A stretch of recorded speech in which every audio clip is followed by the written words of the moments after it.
Hello everyone. In this lecture, we discuss about module number 2, Introduction to the Physical Layer and Services. In this lecture, we define the concept of multiplexing and their types. First, we see in this lecture frequency division multiplexing, its basic and its applications and its pictorial view.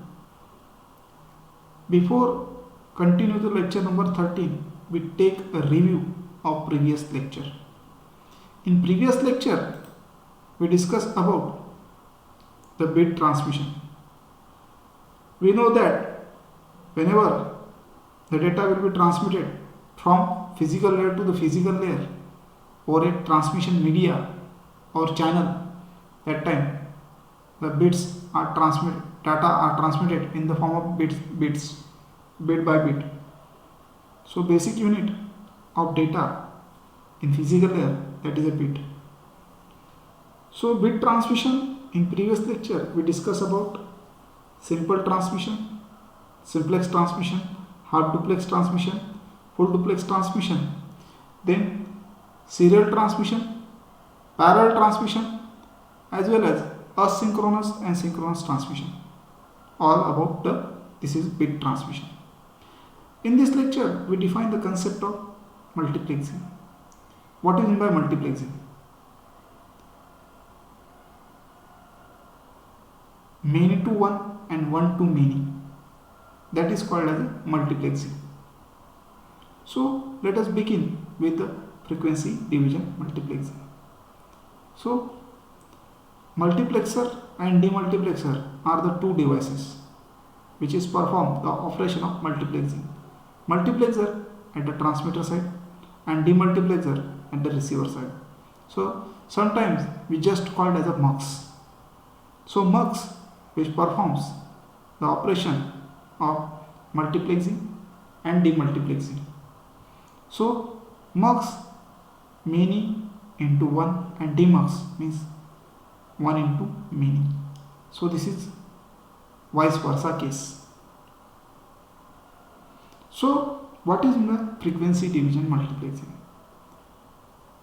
Frequency division multiplexing we can define as assignment of non-overlapping frequency range to each user or a signal on a medium or channel. Thus all the signals are transmitted at the same time, each using different frequencies. That is called as a frequency division multiplexing. So this definition must be remembered while dealing with the MCQ. A multiplexer accepts the input, assign the frequency to each device and send over a data. So multiplexers are attached to the high-speed communication lines like twisted pair cable, coaxial cable, optical fibers, all this. A corresponding multiplexer or demultiplexer is on the end of the high-speed line and separated by the multiplexing signals. So, pictorial view, we observe these are the 4 devices, 4 users at the transmitter side, 4 users at the receiver side. They are connected by the multiplexer and each user send a data or a multiplexer with separate frequency band. For channel 1, the frequency band from 2001 to 4000 Hz.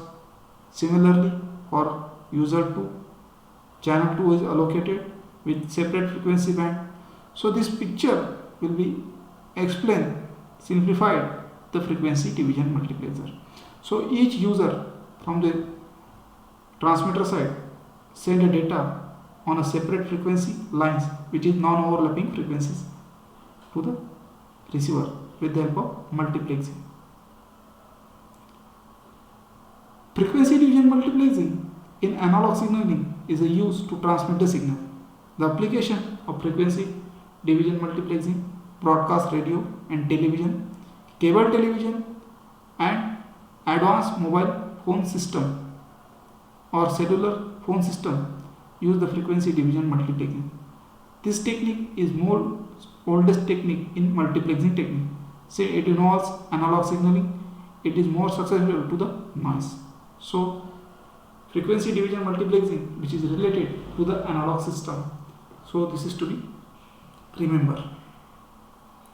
So what are the different assignment frequencies in example in television, cable television?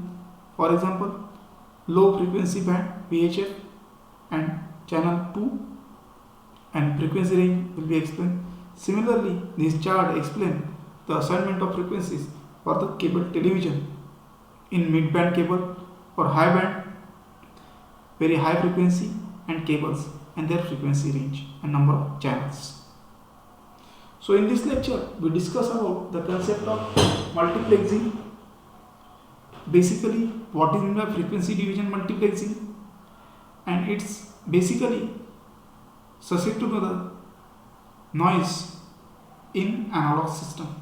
So FDM frequency division multiplexing basically used for the analog system. So in this lecture we discuss about the multiplexing and first type of the multiplexing, that is FDM, which is most suitable for the analog.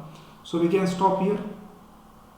Please like, share, subscribe my video so we can give more videos and more clarification about your subject computer communication and network. So we can stop here. Thank you.